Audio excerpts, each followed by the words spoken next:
You ask Tiger to solve. This deals with linear equations with one unknown. The final result is g equals 4/3. Let's solve it step by step. Simplify the expression. Simplify the arithmetic. Group all constants on the right side of the equation.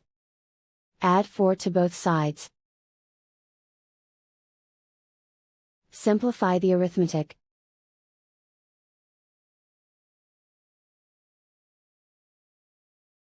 Isolate the g. Divide both sides by 3. Simplify the fraction.